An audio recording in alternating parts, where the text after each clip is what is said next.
Bienvenidos a una emisión más de Tú a Usted con Sergio González Levet. Aquí donde tratamos temas de actualidad, tratamos de desembrollar esta madeja que no se le ve el hilo por ningún lado, que es la política mexicana.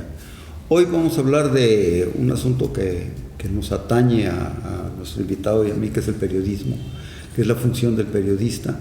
Y pues la verdad es que es un gran gusto para mí, yo diría que es un lujo platicar con mi querido amigo Antonio Nemi, que no necesita mayor presentación porque es una gente muy conocida en Veracruz, en México y en el mundo.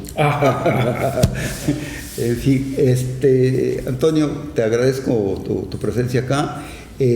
Vamos a platicar de un tema. Tú fuiste coordinador de comunicación social del gobierno de Veracruz, has estado del otro lado también, has hecho televisión, has hecho periodismo escrito, en fin, sabemos lo versátil que eres en tu vida y en tus profesiones, ¿no? Entonces, creo que tenemos mucho de qué hablar. ¿Y de qué quiero hablar? De la función del periodista. ¿Y por qué se pone esto? Porque todos los días en la misa matinal del presidente de la República, en la homilía,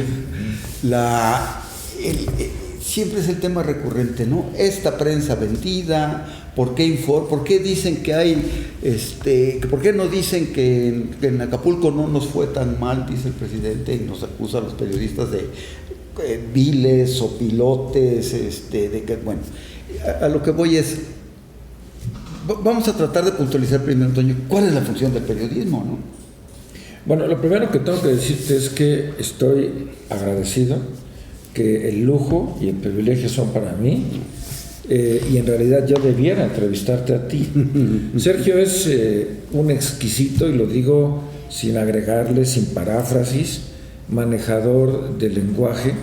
Lo hace con precisión, escribe de una manera que yo le envidio, y la única forma de escribir como Sergio lo hace es habiendo leído muchísimo. Entonces estoy frente a una gente pues con mucha más experiencia, con un gran bagaje intelectual, que sabe de lo que habla. Entonces, que me invita a hablar de esta materia, pues sí me acongoja un poco, pero voy a intentar compartir contigo mi punto de vista. El hombre, desde que está asociado y tiene una vida gregaria, desde que está en comunidades, tiene necesidad de informarse. Y esta necesidad proviene fundamentalmente de la protección, del salvar la vida, de saber si viene una bestia salvaje persiguiéndolo, del saber si una tribu vecina se está acercando para robarse a las mujeres, violarlas, del saber si se avecina una tormenta que pueda dañar las cosechas. Y esto ha ido de la mano con las adivinaciones, con la astrología, con la astronomía, la necesidad de saber. Pero pues de repente empezó a formalizarse lo que primero fue un oficio y después se ha convertido en una profesión, el de personas que se dedican específicamente a recabar información que se supone que le es de utilidad a la sociedad, a la comunidad, y a compartirla. El periodismo nace pues entonces con la misma civilización, con diferentes formas, con diferentes expresiones. Llega un momento en que el periodismo se convierte en una manera de vivir, en una profesión, en un ejercicio pues de sobrevivencia, y por otra parte en una empresa, en una actividad lucrativa. Estamos viviendo en esta precisa circunstancia una de las transiciones más grandes, más profundas de este ejercicio de informar.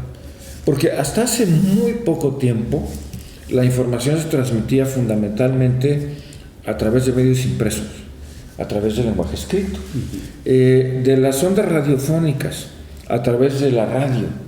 Y es a partir de la segunda mitad del siglo pasado que empiezan a introducirse las imágenes, tanto en la cinematografía como a través de la televisión. Y entonces al proceso ya no solamente recreativo y de diversión, sino de informarse, le agregan el contenido de información, el contenido de aportar lo que la gente quiere o necesita saber. Bueno, esto se extiende durante prácticamente todo el siglo XX, pero a partir de los años 80 es muy notorio que las imágenes empiezan a ganarle a los textos. Y hoy, pues ya estamos de plano en una era totalmente digital. La sobada frase de que una imagen dice más que 1000 palabras. Y yo siempre he dicho que una palabra dice más que 1000 imágenes. Cosa con la que yo coincido. Ha modificado los patrones de conducta de la audiencia.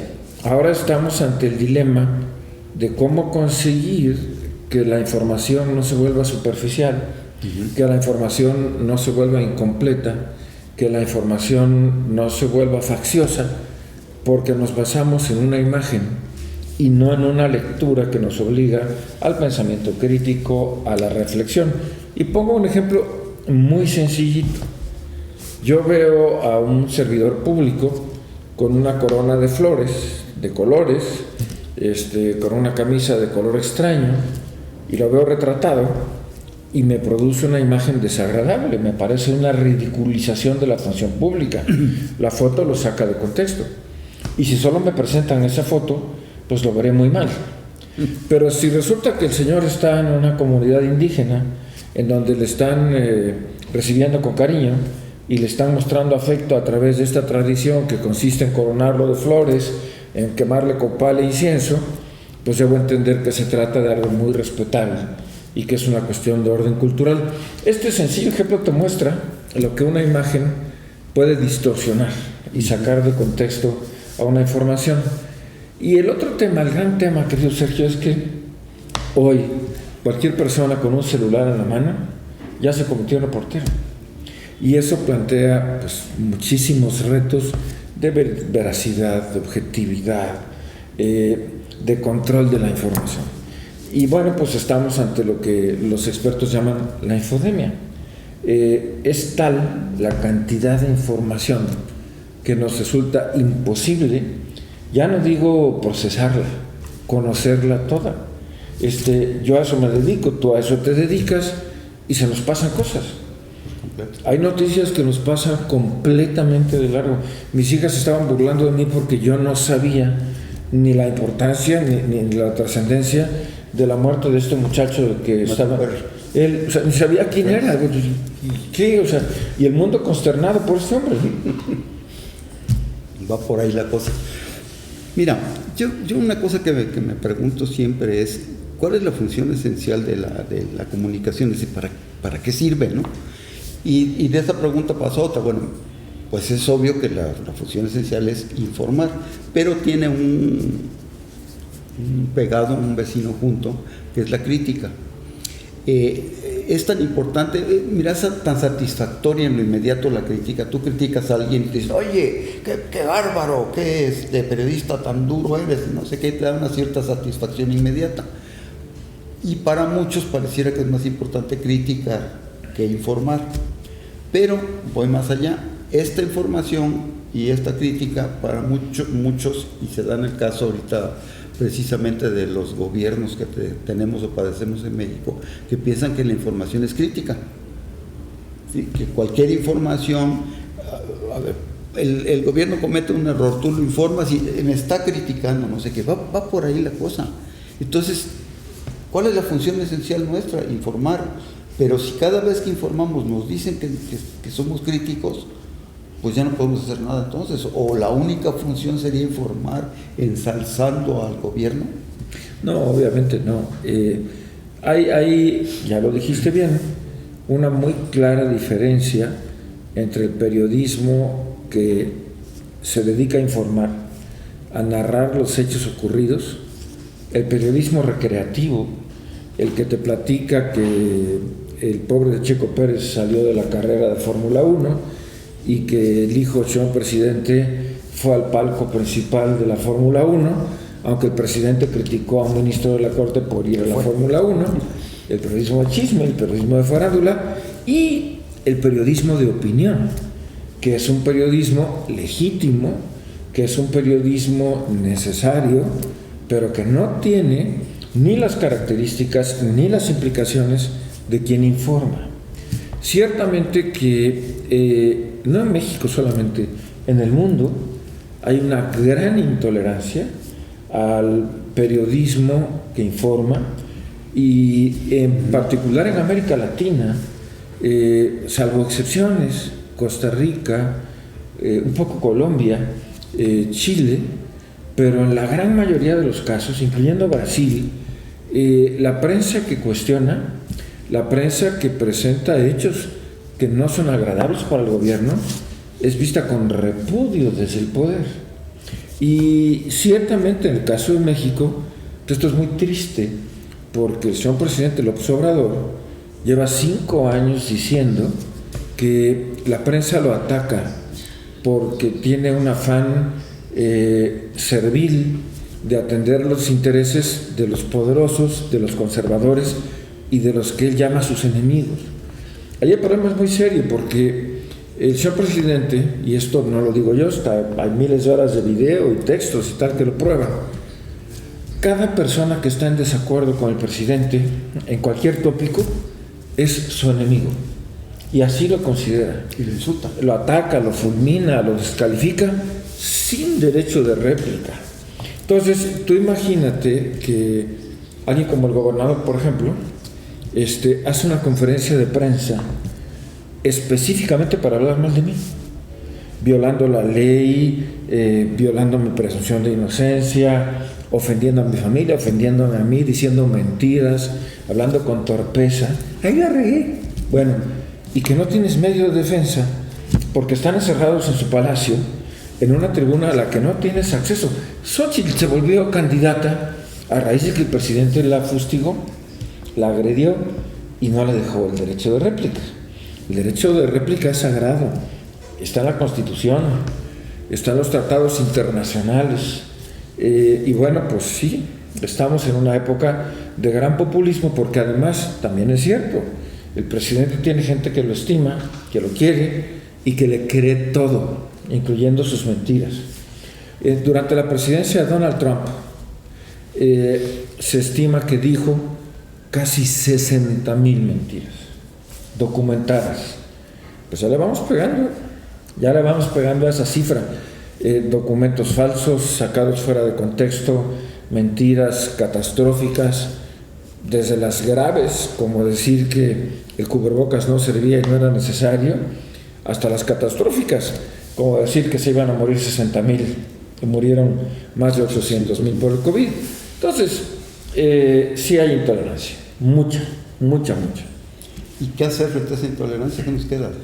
Mira, aquí lo que voy a decir es políticamente incorrecto, pero me parece que la responsabilidad esencial está, por supuesto, en el periodista responsable, pero sobre todo en el ciudadano, capaz de reflexionar a profundidad, despojándose un poco de su interés personal y evaluando el futuro del país. Hace poco, querido Sergio, comentaba yo, desaparecieron la financiera rural. Todos los países desarrollados del mundo, Estados Unidos, Europa, subsidian grandemente la agricultura. La agricultura no es negocio. Bueno, el señor presidente decidió repartirle dinero a los campesinos. Bueno, como resultado de esto, a la mayoría de los campesinos no les llega ese dinero y la pobreza se incrementó en forma desmesurada. ¿Sabes qué está ocurriendo hoy? Más de la mitad de los productos agrícolas que comemos vienen del extranjero. Hoy por la mañana me habló un amigo de Plan de las Hayas, desesperado. Hermano, se me está cayendo el café. ¿Dónde carajo consigo cortadores?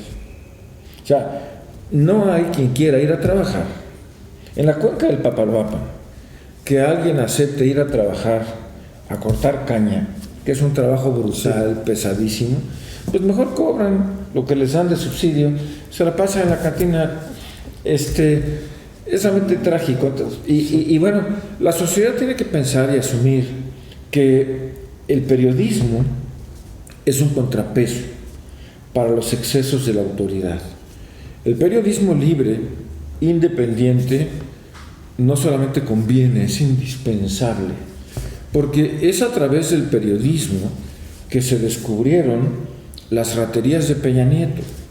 Es a través del periodismo que se supo la complicidad del gobierno de Peña Nieto con todos los gobernadores a los que les permitió hacer de las suyas. Fue a través del periodismo que se supo de los negocios de los centenados de Vicente Fox. Es decir, no podemos eludir la responsabilidad que tiene la prensa para hacer un coto, un muro a los excesos. Fue el periodismo el que nos mostró los 40 muertos en el albergue migratorio, donde tenían encarcelados a ciudadanos extranjeros. Es el periodismo el que nos está mostrando los excesos del ejército en Acapulco. Entonces, la sociedad tendría que asumir un papel más vigoroso, me parece a mí, en defensa del periodismo crítico. Y los actuales políticos privilegiados que ocupan posiciones de poder como gobernantes, como legisladores, tendrían que ser bastante más tolerantes a la crítica. Sí, fíjate, hay dos tipos de agresión al periodista. Uno, la directa, nos matan, ¿no? Pero hay otra agresión, tal vez una agresión pasiva, ¿no? Que es la de que de repente los periodistas dejamos de ser interlocutores para el gobierno. Antes, de alguna manera u otra, siempre estábamos en los tentáculos del poder y los periodistas recibíamos cierta información sensible, especial, las famosas exclusivas, ¿no? Los reporteros se la pasaban buscando exclusivas, ¿no? Y de repente nos negaron, ¿no? Y luego empezaron a hablar mal de nosotros. ¿Por qué? ¿Por qué dices que, oye, por qué dices que hubo, o sea, por qué te interesa que haya tantos muertos? Pues porque la función esencial de informar, ¿no? Lo primero que hace, oye, hubo un incendio en una casa y había gente dentro, ay, ¿cuántos se murieron, no? Pues es un dato para informar, ¿no? No, ya ves, estás criticando en lugar de ir a entrevistar al jefe de bomberos y decir que qué bien lo está haciendo el presidente, ¿no? O sea, estamos ya sin poder hacer nada, sin poder decir nada, ¿no? Aquí lo triste es que, en efecto, la masificación de las redes sociales y la gran red construida por el presidente López Obrador a través de su organismo electoral, a través de Morena, le han permitido brincarse a los informadores y gracias a su brutal monopolio de la agenda pública, pues avasalla cualquier otro intento informativo.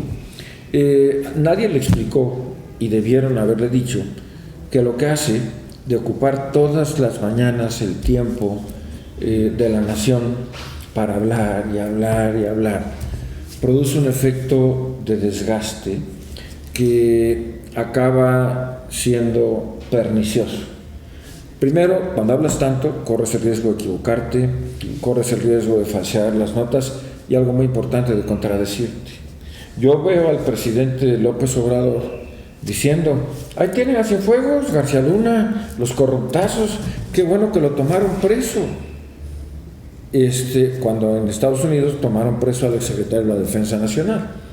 Y al día siguiente, no sé dónde ni quién le hayan dado un apretoncito al señor presidente, que empezó a decir que bueno, pues que no estaba tan seguro de que fuera culpable de nada, y hace un par de semanas le entregó una condecoración, por cierto, en una fotografía muy indigna, agachando la cabeza aquí en la fortaleza de Perote. Y esto es el resultado de hablar tanto, de manipular la agenda. Pues salen a la luz muchas mentiras, muchas contradicciones. Ahí yo creo que el presidente se equivoca. Ahora, mi pregunta para ti, querido Sergio, ¿cómo resolver el tema crucial del periodismo responsable, que también reconoce cuando hay aciertos, el periodismo objetivo, que no regala elogios, pero acepta cuando las cosas se hacen bien, el periodismo crítico, que señala las deficiencias, que ya se ha dicho mucho, es su principal tarea, y al mismo tiempo la independencia económica de los periodistas? Porque hoy los medios de comunicación en general y los periodistas en particular están enfrentando una crisis de subsistencia que yo no había visto. De por sí no hay la tradición en México de comprar la información, de pagar por la información. Durante años los medios vivieron de la publicidad comercial y de los subsidios gubernamentales. Hoy ni lo uno ni lo otro, porque la publicidad está totalmente orientada a las redes sociales, donde hay una gran masa de consumidores, y López Obrador ya se dio cuenta de que no necesita comprar publicidad en los medios. ¿Cómo hacerle para que los periodistas tengan de qué vivir dignamente? Mira, te lo voy a contestar de la manera más objetiva que pueda. De milagro, ¿eh? Yo creo que esa es nuestra venganza, la venganza de estos periodistas que hemos sido insultados, ignorados, asesinados. Nuestra venganza ha sido que hemos sobrevivido. ¿Cómo? No te lo sé decir, ¿eh? En mi caso y en el de muchos colegas y en tu caso. ¿Cómo han logrado sobrevivir cuando les quitaron todas las líneas de subsistencia que teníamos, ¿no? Que era, uno, la información para que informaras cosas que le interesara a la gente, te la quitan, la información gubernamental. Dos, esta especie de, es que no sé si llamarle subsidio, porque es que constitucionalmente el gobierno tiene la obligación de informar. ¿Y cómo informa? Pues a través de medios profesionales. No es lo mismo un periodista, mira, en redes, no es lo mismo un periodista que en un portal informativo dice algo, a una señora que sube a su Facebook una cosa que oyó por ahí, que la leen sus familiares y piensa que todo el mundo la está leyendo a ella, ¿no? Entonces va por ahí. ¿Qué es lo que hemos hecho subsistir? ¿Cómo hemos subsistido? No sé. Y yo creo que lo único que nos queda es seguir subsistiendo de esta manera imposible. Pero cuando termine el sexenio de López Obrador, cuando termine Morena, le vamos a decir, aquí estamos y seguimos vivos, ¿no? Fíjate que yo siempre dije que los militantes de Morena, incluso el señor presidente, pero por supuesto de calle el gobernador de Veracruz, nunca aprendieron a gobernar. Toda su vida fueron opositores y en algunos casos hasta porros. Hay imágenes del gobernador Cuitláhuac siendo diputado agarrando a patadas a los policías el día de las pruebas de evaluación a los maestros afuera del auditorio aquí atrás del Palacio de Gobierno. O sea, estas actitudes porriles no son compatibles con ser un gobernante que requiere habilidades, entrenamiento, etc. Pero bueno, y alguien me corrigió la plana. Me dijo, no solamente no aprendieron a gobernar, nunca aprendieron a dejar de gobernar. Y ese dejar de gobernar, mi Sergio, es justamente a lo que te estás refiriendo. ¿Cuánta gente está ansiosa de que esto acabe? Las mentiras sobre la deuda pública, las mentiras sobre la realidad de la delincuencia en Veracruz. El subsecretario de gobierno no va a ser candidato a gobernador, se queda a cumplir su función y al día siguiente renuncia y anda diciendo además que ya ganó las encuestas. Bueno, o sea, la lista de mentiras la gente vive diariamente. Tú sabes que ahora vas a inscribir a tu hijo a la escuela en segundo de primaria y te dicen, el acta de nacimiento certificada, por favor. Oiga, tiene la del año pasado. No, tiene que ir a sacar una nueva para pagarle derechos al registro civil. Bueno, hay mil cosas de las que no podemos enterarnos si la prensa no está trabajando como debiera. Y tengo tristemente que comentarte que hay unos fenómenos con los que debe convivir el periodista que son quizá más complejos que aguantar a López Obrador. El primero de ellos, ya lo hablamos aquí, es la infodemia, el exceso de información que provoca que las noticias caduquen, que las noticias hagan viejas y que nos olvidemos de ellas rápidamente. Ejemplo sencillito, llega un comando armado a Coyuca de Benítez, Guerrero, mata al director de seguridad pública, al comandante de la policía y a 13 policías. Los masacran, desbarataron los cuerpos a balazos. Al día siguiente vino lo del ciclón y ya se nos olvidó que Coyuca de Benítez no tiene policía. Entra un gigantesco contingente del cártel de Sinaloa, aparece a Chiapas, a una población. La gente se forma en desfile para aplaudirles, volteamos a ver y al día siguiente se nos olvidó. Y mil cosas más que la infodemia produce, que las noticias vayan envejeciendo y perdiendo importancia. La segunda cosa es la gran cantidad de información falsa. Ese es un tema porque la señora que subió la nota a Facebook no se tomó la molestia de verificar, no se tomó la molestia de contrastar con alguna otra fuente y da por hecho lo que le dijeron, lo que escuchó. Resulta que en los Estados Unidos, que es donde se ha medido con más eficiencia, entre 6 y 7 notas de las que tú ves o tienes contacto con ellas en un día están fuera de contexto, son falsas, están manipuladas o carecen de evidencia. O sea, más de la mitad de la información que circula no se puede garantizar como absolutamente veraz. Y el otro gran problema, que no es menor, que ahí sí es posible que tengamos culpa, que tengamos responsabilidad, es el desencanto, el desinterés y, para decirlo en una palabra muy fuerte, el hartazgo de la sociedad. La gente ya está hasta la madre de malas noticias, de sangre, de hechos violentos, de pleitos entre políticos, de acusaciones, y frustrada porque el señor presidente Fox prometió que en 15 minutos resolvería todo y en 6 años no resolvió nada. Y frustrados los que votaron por el señor presidente López Obrador pensando que sería la solución, frustrados los que pensaron que de Cuitláhuac iba a ser un gobierno distinto al de Yunes y al de Duarte, y resultó catastróficamente peor. En términos de corrupción, simplemente, este gobierno del estado de Veracruz no tiene precedente alguno, ni sumando a los anteriores. Y esto, el año entrante, cuando dejen el palacio, se va a saber, ya se sabe, inevitablemente. A ver, no vino el señor presidente a decir que el subsecretario de Egresos de Finanzas no era primo del gobernador. No dijeron que le preguntaran a su abuelita. Y bueno, pues todos sabemos que es su primo hermano y conocemos el trasfondo de la historia, y esto va a trascender inevitablemente.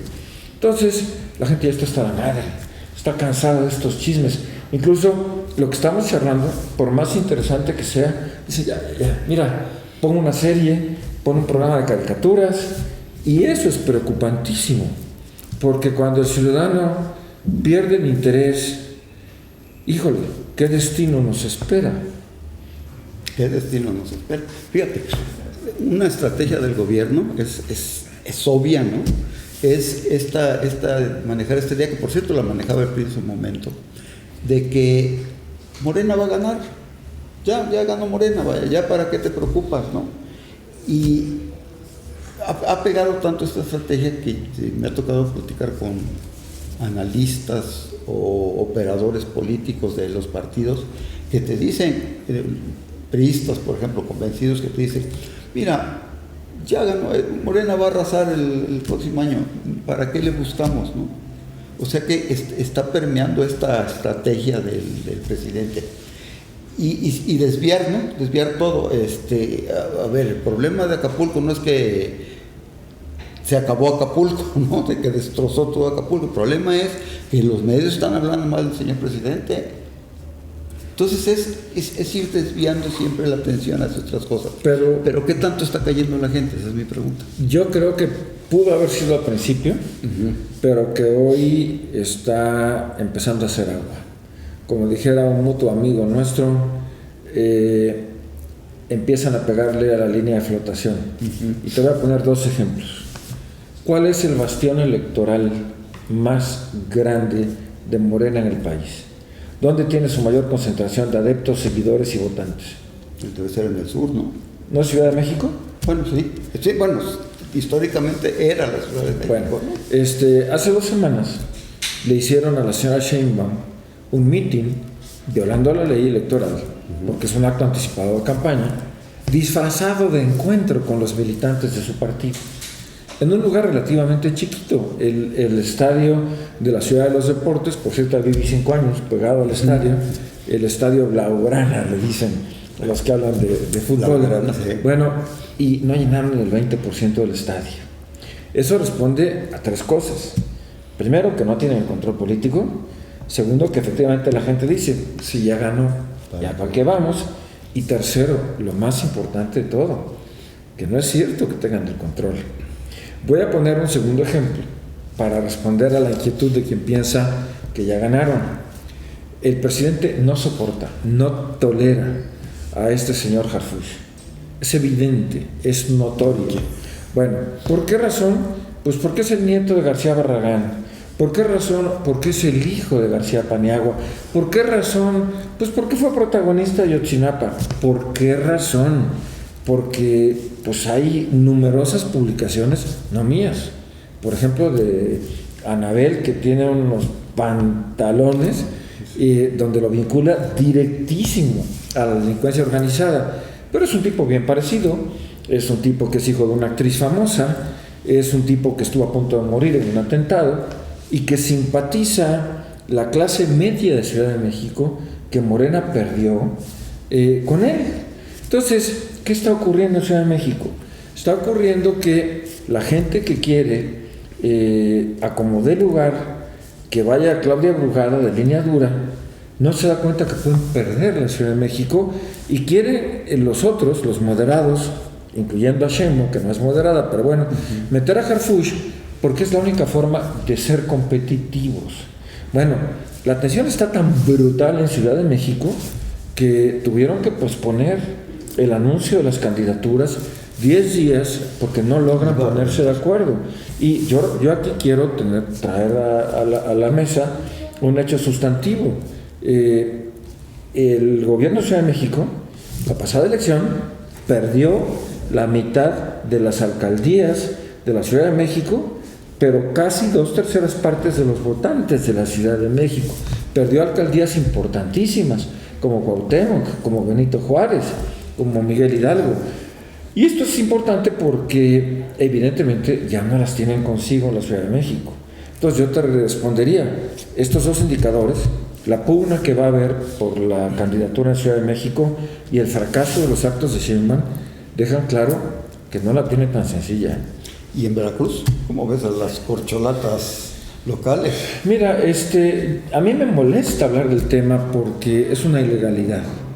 Con el disfraz de salir a defender la cuarta transformación, anticiparon 6 meses el proceso electoral, hicieron una burda campaña pagada por los contribuyentes. Tengo pruebas, pero muchas, de diferentes aberraciones, de gente a la que despidieron de dependencias estatales para meter en la nómina a militantes. Bueno, tengo pruebas, muchas, de gente a la que ponen a trabajar desde las 9 de la mañana, pero no en sus oficinas, repartiendo volantes, casa por casa, repartiendo periódicos. Sábados y domingos, ¿no? Bueno, tengo pruebas de la gente a la que le obligaron a pagar sus viajes a Ciudad de México, sus viajes a Veracruz para los mítines. No doy los nombres porque los van a correr. Bueno, ahí para empezar es una estupidez, porque esa gente toda se las va a cobrar el día de la elección. Y luego, porque violando la ley están anticipando actos de campaña, lo que revela preocupación, lo que revela absoluta falta de respeto por el orden jurídico. Me queda perfectamente claro que esto de la encuesta es un acto de simulación. Me queda clarísimo que la candidata que ya escogió el presidente es la señora Nahle, o Nahle, como se diría en árabe, y que todo lo demás es una pantalla, una opereta, una fantasía. Y habrá que ver cuál va a ser la posición de los que resulten defraudados. Hay quien me asegura que el ex secretario de gobierno en realidad solamente le está haciendo el juego a la señora Rocío y que están puestos de acuerdo. Hay quien me asegura que no, que el pleito es de veras. Pero él lleva 3 días diciendo que él ganó la encuesta y además amenazadoramente que a él no se la van a robar. Entonces, si son congruentes, va a haber una pelea infernal. Si son incongruentes, pues van a hacer lo mismo que Ebrard, hacer un poquito al encerapado y quedarse callados. Al final, muchos de ellos lo que están queriendo es una rebanada de pastel. A lo mejor no la más grandota, pero una rebanadita. Ahora, puede que no rompan. O sea, es posible que los defraudados no rompan, pero lo que sí te aseguro es que ni se van a sumar ni van a hacer proselitismo por quien... Oye, y regresando al tema, ¿y ahí qué tenemos que ver los periodistas de esta bronca? ¿Qué nos queda? Hay que informar a la sociedad. Por ejemplo, el presidente prometió la gasolina a 10 pesos. El presidente prometió que bajarían los costos de la energía eléctrica. El presidente prometió una refinería de $8,000 millones. Y ojo, el presidente prometió para Veracruz el gas más barato. Hoy la gasolina está a 25 pesos. En Dos Bocas se han gastado hasta hoy $21,000 millones, que son cientos de miles de millones de pesos, sin que se produzca un solo litro de gasolina. Hay que investigar por qué se le dieron contratos a personas de manera directa con asignación, y luego hay que preguntarse quién, como titular del área de energía, fue responsable del incremento de estos precios al combustible, del incremento al gas, del fracaso de la construcción de la refinería, y pues informarlo.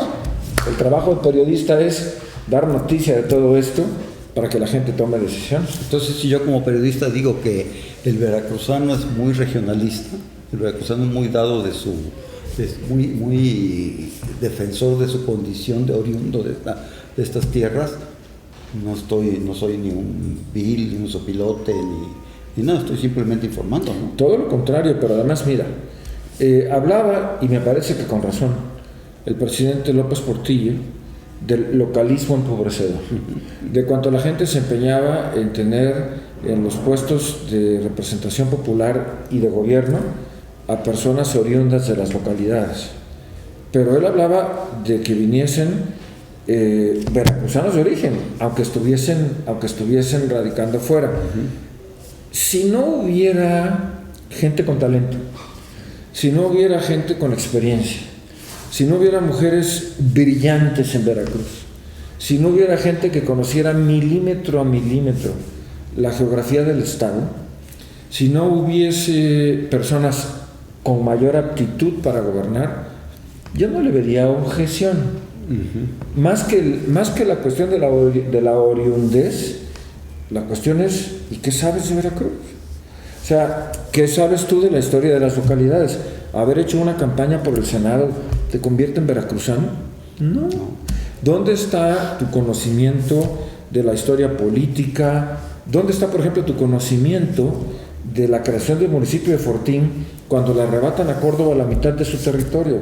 ¿Dónde está tu conocimiento de la disputa histórica entre Tamaulipas y Veracruz por los límites territoriales del estado? ¿Qué sabes tú del problema de los Chimalapas, que alimenta de agua a toda la región de Coatzacoalcos? No es un tema personal, no es un tema ni siquiera de nombre, de oriundez, sino de quién tiene la mayor aptitud. Entonces, yo profundizaría en el debate. Cuando digo veracruzano, digo alguien que conoce Veracruz, alguien que vive Veracruz, que sufre los problemas de Veracruz. Entonces, que no se nos trate ni de xenófobos, ni de racistas, ni de sexistas, ni de misóginos. Lo que necesitamos es a la gente más apta. No tienes idea, Sergio, de los problemas por venir. Te puedo hablar de una universidad en quiebra financiera, sin eficiencia terminal, de un sistema de pensiones en quiebra, del mayor volumen de delitos en la historia del Estado. Te puedo hablar de la peor corrupción. O sea, solamente un loco quiere ser gobernador, de verdad, porque viene un reto terrible y se requiere gente apta para gobernar. Y la hay en Veracruz, ¿no? Sobradamente. O sea, hay 8 millones de veracruzanos, hombres y mujeres geniales. Sin duda, hay muchos veracruzanos aptos. Toño, se nos acaba el tiempo, se nos acabó el tiempo en realidad. Yo creo que la dejamos ahí, ¿no? En que hay 8 millones de veracruzanos aptos, y te agradezco tu participación en esta charla rica de un tema inagotable, ¿no? Que siempre nos podríamos seguir hasta la eternidad hablando de esto, ¿no? Pero te invitaré más adelante para será un gran honor, para mí también será un gran honor. Espero que sea de utilidad, querido Sergio. Claro, te agradezco tus palabras, te agradezco tu conocimiento del tema. Muchas gracias. Y bueno, nos vemos la próxima semana. Espero que les haya gustado esta plática entre dos locos por el periodismo.